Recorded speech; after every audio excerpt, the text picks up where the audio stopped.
नमस्कार।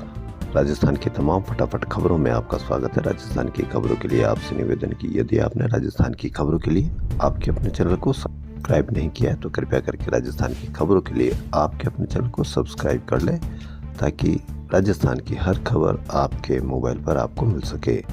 तो क्या है आज की बड़ी खबर? राजस्थान का जवान हुआ जम्मू कश्मीर में शहीद। जी हाँ, जम्मू कश्मीर के बांदीपुरा में सड़क हादसे में सेना के 4 जवानों की मौत हो गई। 2 जवान घायल हैं। हादसा एसके पाइप में वुलर व्यू पॉइंट के करीब हुआ। सेना की चिनार कॉर्प ने बताया कि ड्यूटी के दौरान सैनिकों को लेकर जा रहा वाहन खराब मौसम और खराब दृश्यता के कारण खाई में गिर गया। लोगों की मदद से घायल जवानों को अस्पताल पहुंचाया गया। मृतकों में बहरोड के नीतीश भी हैं। इस वाहन में 6 लोग सवार थे। इससे पहले 24 दिसंबर को पूंछ जिले में सेना की वैन 350 फीट गहरी खाई में गिर गई थी। जी हाँ, तो इसमें राजस्थान का जवान नीतीश शहीद हो गए। नमन हमारे चैनल की ओर से। राजस्थान में 9 जिलों को खत्म करने के बाद लोगों का विरोध प्रदर्शन तेज होता जा रहा है। अनूपगढ़ जिले को निरस्त करने के विरोध में भाजपा, कांग्रेस व निर्दलीय पार्षदों ने एसडीएम को सामूहिक इस्तीफा सौंप दिया।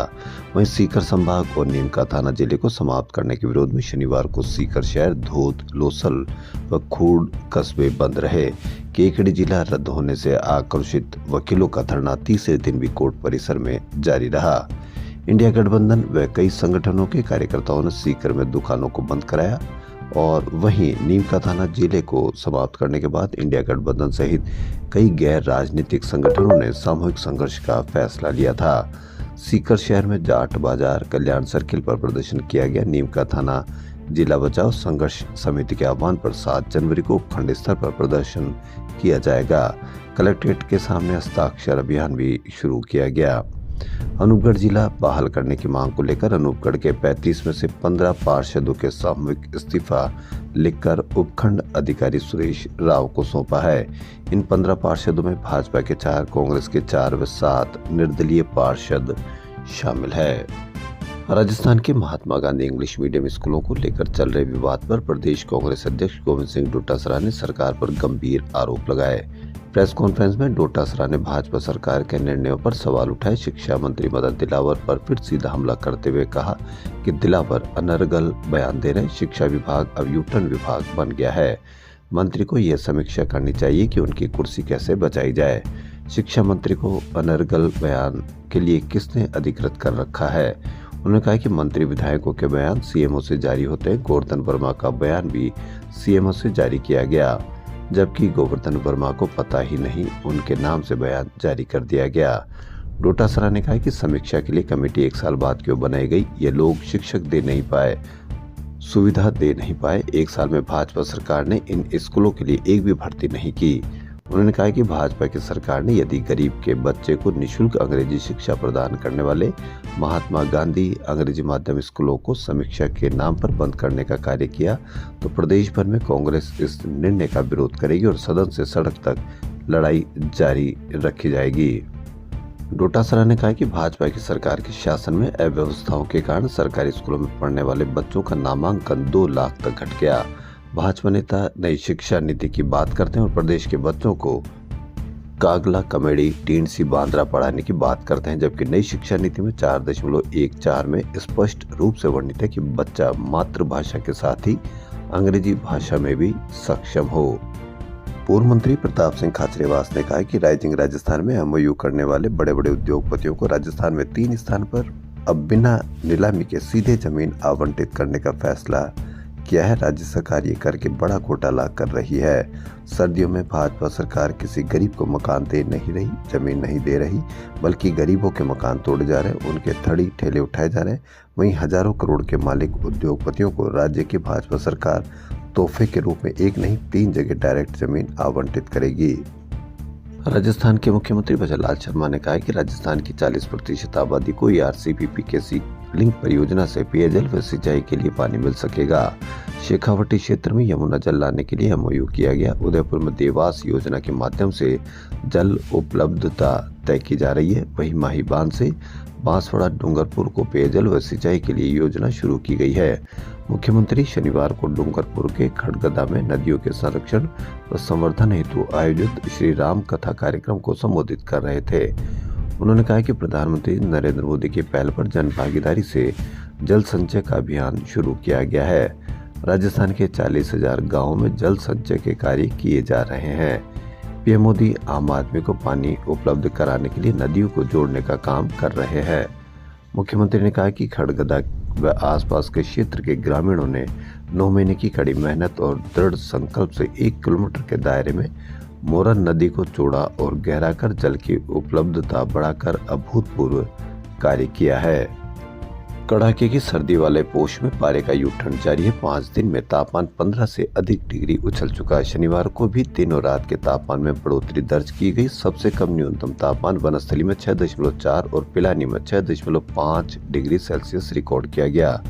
दिन में 3 शहर चित्तौड़गढ़, चूरू, डूंगरपुर का तापमान 30 डिग्री तक पहुँच गया। 3 दिन तक कई शहरों के तापमान में 3 डिग्री तक की बढ़ोतरी के आसार है। हालांकि दिन रात का तापमान सामान्य के नजदीक बना रहेगा। रविवार को बीकानेर संभाग में कुछ स्थानों पर हल्की बूंदाबांदी हो सकती है। इसके बाद 10 से 16 जनवरी के बीच राजस्थान में कई स्थानों पर मौसम विभाग ने बारिश का अलर्ट जारी किया है। पिछले दिनों पश्चिमी विक्षोभ के कारण बारिश हुई थी। इसके असर से एक साथ तापमान में गिरावट दर्ज की गई थी। विक्षोभ का असर खत्म होते ही तापमान में उछाल का सिलसिला शुरू हो गया। सूफी संत हजरत ख्वाजा मोइनुद्दीन हसन चिश्ती के 813वें उर्स पर शनिवार को पीएम नरेंद्र मोदी की ओर से केंद्रीय अल्पसंख्यक मामलात मंत्री किरण रिजिजू ने चादर पेश की। पीएम मोदी ने भेजे संदेश में ख्वाजा साहब को नमन किया और देशवासियों को खुशहाली की कामना की। रिजिजू ने दरगाह कमेटी का वेब पोर्टल लॉन्च किया। राजस्थान सरकार राजस्थान में सबसे खतरनाक 227 ब्लैक स्पॉट बंद कर रही है। इनमें नेशनल हाईवे एनएच के 117 और स्टेट हाईवे के 110 स्पॉट चिन्हित किए गए हैं। अजमेर रोड पर 20 ब्लैक स्पॉट हैं। पीडब्ल्यूडी विभाग का दावा है कि एनएच पर 2,425 करोड़ रुपए खर्च होंगे। उधर स्टेट हाईवे के 110 पॉइंट्स पर काम चल रहा है। इसके लिए 10 करोड़ के टेंडर हो चुके हैं। सड़क परिवहन मंत्रालय ने 2015 में ब्लैक स्पॉट परिभाषित किया था। पिछले 3 वर्ष में हाईवे के 500 मीटर के सड़क के भाग में अगर 10 मौतें या 5 बड़ी दुर्घटनाएं होती है तो ब्लैक स्पॉट की श्रेणी में आएगा। यही मापदंड स्टेट हाईवे से लेकर ग्रामीण सड़कों तक तय किए गए हैं। सुप्रीम कोर्ट ने कहा कि प्रदूषण से निपटने के लिए एनसीआर के बाहर भी वाहनों पर होलोग्राम आधारित कलर कोड वाले स्टिकर्स अनिवार्य किए जाने चाहिए। इसके तहत पेट्रोल व सीएनजी वाहनों पर हल्के नीले रंग और डीजल वाहनों के लिए नारंगी रंग के स्टिकर्स का उपयोग किया जाना है। कोर्ट ने 15 जनवरी तक केंद्र से जवाब मांगा है। शिक्षा विभाग में तबादले नहीं खोले जाने से नाराज शिक्षकों के निशाने पर आए। शिक्षा मंत्री मदन दिलावर ने शनिवार को कहा कि हम 15 मार्च के बाद मुख्यमंत्री से अनुमति लेकर तबादले खोलेंगे। बालोतरा दौरे पर पहुंचे दिलावर ने कहा कि पहले लोकसभा चुनाव, फिर उपचुनाव और अब अर्धवार्षिक परीक्षा आ गई। विधानसभा सत्र प्रारंभ होने वाला है। इसके बाद रीट और बोर्ड परीक्षा है। ऐसे में शिक्षकों का ट्रांसफर करना उचित नहीं है। तबादलों से अव्यवस्था हो सकती है। शिक्षक अपना कोर्स भी पूरा नहीं करा पाते। इससे बच्चों का नुकसान होता है। इसलिए शिक्षा विभाग में तबादले नहीं खोले जाने का निर्णय सही है। दिलावर ने दावा किया कि इतना जरूर है कि हम 15 मार्च के बाद मुख्यमंत्री से अनुमति लेकर तबादले खोलेंगे। इस दौरान दिलावर ने महात्मा गांधी स्कूलों को लेकर कांग्रेस को भी निशाने पर लिया। राजस्थान कर्मचारी चयन बोर्ड की ओर से शनिवार से कनिष्ठ अनुदेशक भर्ती परीक्षा प्रारंभ हुई। पहले 2 दिन पारियों में परीक्षा हुई। इसमें पहली पारी में 36.10% और दूसरी पारी में 32.76% अभ्यर्थी भाग्य आजमाने पहुंचे। बोर्ड से प्राप्त जानकारी के अनुसार परीक्षा केवल जयपुर में आयोजित की गई थी। यहां पहली पारी में information and communication technology system maintenance trade के लिए 3 केंद्रों पर 594 अभ्यर्थी पंजीकृत थे। इनमें से 215 ही परीक्षा के लिए पहुंचे और 389 अभ्यर्थी अनुपस्थित रहे। राजस्थान कोऑपरेटिव डेयरी फेडरेशन में 505 पदों पर होने वाली भर्ती को सहकारिता भर्ती बोर्ड से कराने को लेकर विवाद खड़ा हो गया। कांग्रेस सरकार में भी आरसीडीएफ में 586 पदों पर भर्ती हुई थी। भर्ती की जिम्मेदारी सहकारिता भर्ती बोर्ड को दी थी। सहकारिता भर्ती बोर्ड की लापरवाही से भर्ती में भारी अनियमितता होने के मामले नजर आए थे। आरटीओ डीटीओ ऑफिस में वाहन स्वामित्व हस्तांतरण के दौरान अब वाहन लाने की जरूरत नहीं होगी। अधिकारियों द्वारा वाहन मालिक और खरीदने वाले के दस्तावेजों को देखकर ही वाहन स्वामित्व हस्तांतरण कर दिया जाएगा। इस संबंध में शुक्रवार को परिवहन विभाग ने नोटिफिकेशन जारी किया है। ऑफिस में मोटर वाहन निरीक्षक की ओर से सत्यापन किया जाता था, लेकिन विभाग ने नोटिफिकेशन जारी करके इस प्रक्रिया को खत्म कर दिया है। इससे वाहन मालिकों और खरीदने वालों को फायदा होगा। दूसरे राज्य से लाए गए वाहन नाम ट्रांसफर के लिए ऑफिस लाना जरूरी होगा। साथ ही चेसिस पर बॉडी निर्माण करने वाले वाहन मालिकों को भी वाहन ऑफिस लाना अनिवार्य होगा। Station redevelopment scheme Amrit Bharat station scheme के बाद अब रेलवे छोटे रोड साइड स्टेशनों की सुध ले रहा है। यानी देश भर के न सिर्फ बड़े बल्कि छोटे स्टेशनों पर भी यात्री सुविधाएं विकसित की जाएगी। रेलवे बोर्ड के ईडी वीणा कुमार वर्मा और डायरेक्टर अंबर प्रताप सिंह ने सभी जोनल रेलवेज को इसके निर्देश जारी कर दिए हैं। इसमें कहा गया है कि आरसीडीएसओ द्वारा सभी छोटे रोड साइड स्टेशनों और आने वाले समय में बनने वाले स्टेशनों की बिल्डिंगों के लिए स्टैंडर्ड लेआउट प्लान तैयार किया गया है। इसमें जयपुर के दुर्गापुरा सहित राजस्थान के 69 छोटे रेलवे स्टेशन रीडेवलप होंगे और सुविधाएं भी बढ़ेगी। वहीं हवाई यात्रियों को एयरपोर्ट पर कई सौगात मिलेगी। एयरपोर्ट पर जहां मौजूद टर्मिनल में प्रवेश से लेकर निकास तक की प्रक्रिया में बदलाव होंगे। वहीं टर्मिनल 2 बिल्डिंग में नए विकास कार्य किए जाएंगे। इस साल टर्मिनल 3 का निर्माण कार्य भी शुरू होने की संभावना है। नया टर्मिनल भवन करीब 1.5 लाख वर्ग मीटर क्षेत्रफल में बनाया जाना प्रस्तावित है।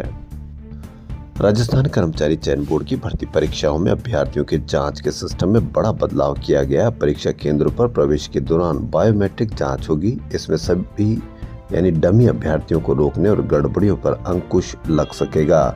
बोर्ड का नया सिस्टम जनवरी में होने वाली जेईएन भर्ती परीक्षा से लागू होगा। बोर्ड अध्यक्ष आलोक राज का कहना है कि परीक्षा केंद्र पर बायोमेट्रिक और सिक्योरिटी सिस्टम लागू कर रहे हैं। इससे डमी कैंडिडेट्स और चीटिंग करने वालों को पकड़ना आसान होगा। लेकिन जहां से पेपर लीक होता है उन ठिकानों पर किस तरह से काबू पाया जाएगा, यह भी एक विचार करने की बात है। एसआई भर्ती परीक्षा पेपर लीक मामले में गिरफ्तार हो चुके 9 और ट्रेनी एसआई सस्पेंड किए गए हैं। देश भर में कानूनी अधिकारियों के प्रति लोगों को सचेत करने और उन्हें कानूनी सहायता देने के लिए शुरू किए गए टेली लॉ पोर्टल पर नतीजे दिखने लगे हैं। कई राज्यों से लोग गंभीर मसलों के साथ साथ मामूली बातों पर भी कानूनी सलाह ले रहे हैं। इनमें 12 साल के बच्चों से लेकर 80 साल तक के बुजुर्ग शामिल है। फ्री में ले कानूनी सलाह। शिक्षक मुर्गा बनाए तो क्या अपराध है? जवाब मिला, सजा नहीं दे सकते। किसी ने पूछा शादी के 1 महीने बाद तलाक संभव है? तो जवाब दिया गया नहीं। तो इस तरह से आप टेलीपोर्टल केंद्र का टेलीपोर्टल पर आप भी कानूनी संबंधी सलाह ले सकते हैं। रेरा ने एक महत्वपूर्ण फैसले में कहा है कि बिल्डिंग प्रोजेक्ट में पूर्णतः प्रमाण पत्र नहीं होने और प्रोजेक्ट अधूरा रहने पर भी रेरा को आवंटियों की शिकायत सुनने और उनके रुपए वापस दिलवाए जाने का अधिकार है। वहीं प्रोजेक्ट के कुछ प्लॉट्स पर जेडीए के पट्टे दिए जाने मात्र से ही निर्माण शुदा प्रोजेक्ट रेरा रजिस्ट्रेशन की पालना करने से बच नहीं सकते।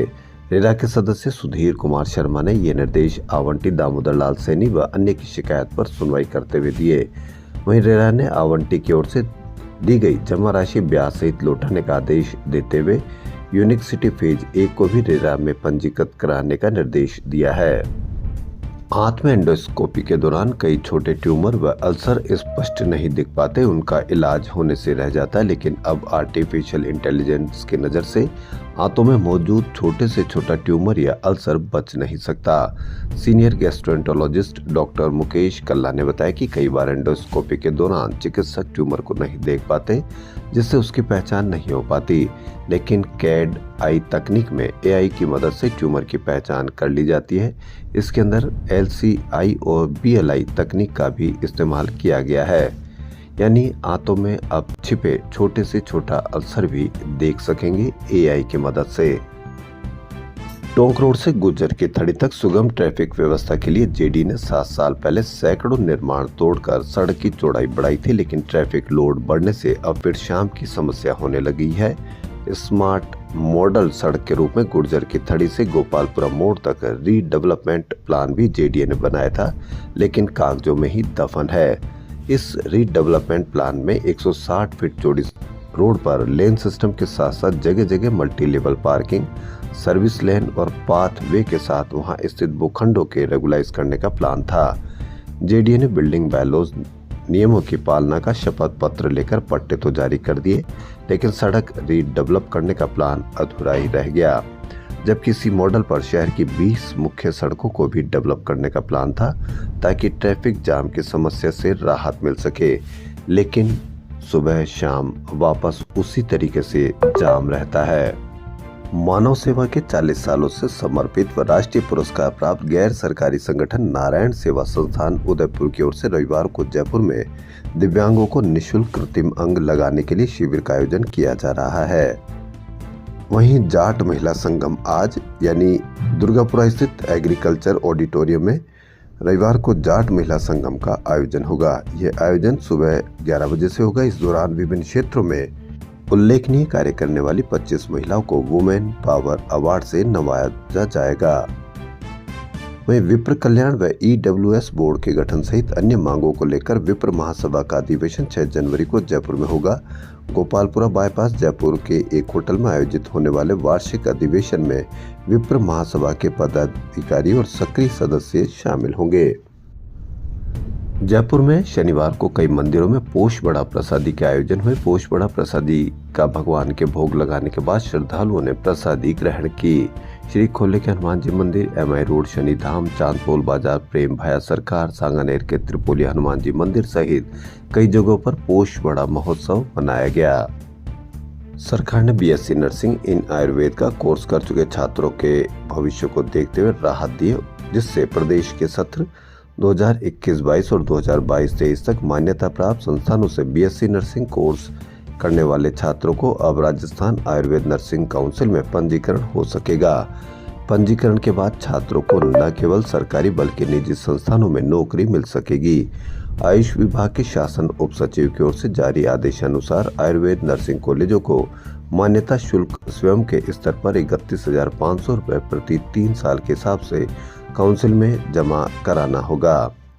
रूवा के स्वर्ण जयंती वर्ष के अंतर्गत राजस्थान विश्वविद्यालय महिला संस्थान एवं यूजीसी मालवीय मिशन शिक्षण प्रशिक्षण केंद्र की ओर से शनिवार से लैंगिक समानता के विविध आयाम एवं वर्तमान स्थिति विषय पर 2 दिवसीय अंतर्राष्ट्रीय कॉन्फ्रेंस का शुभारंभ हुआ। राजस्थान शिक्षक संघ एकीकृत की ओर से शनिवार को मुख्यमंत्री भजन लाल शर्मा के नाम उनके ओएसडी को ज्ञापन सौंपा गया। संगठन के प्रदेश महामंत्री डॉक्टर रंजीत मीणा के नेतृत्व में सौंपे गए ज्ञापन में शिक्षा विभाग में तबादले खोलने की मांग की गई। उन्होंने कहा कि सभी विभागों में तबादले खोले गए, लेकिन शिक्षा विभाग में तबादलों पर अभी भी प्रतिबंध है। शिक्षकों के साथ दोहरा बर्ताव किया जा रहा है, जो गलत है। विभाग में तबादलों में पारदर्शिता बनी रहे, इसके लिए एक पारदर्शी तबादला नीति भी लाने की मांग की गई। मीणा ने चेतावनी दी कि यदि सरकार ने मांग नहीं मानी तो मजबूरन आंदोलन का सहारा लेना पड़ेगा। प्रतिनिधिमंडल में प्रदेश अध्यक्ष गिरिराज शर्मा, मधु यादव, सुमन, ऋषि राज यादव व महेश मीणा सहित कई शिक्षक शामिल थे। राजस्थान की खबरों फिलहाल इतना ही। यदि आपको राजस्थान की खबरें पसंद आ रही तो आपके अपने चैनल को सब्सक्राइब करना ना भूलें। धन्यवाद।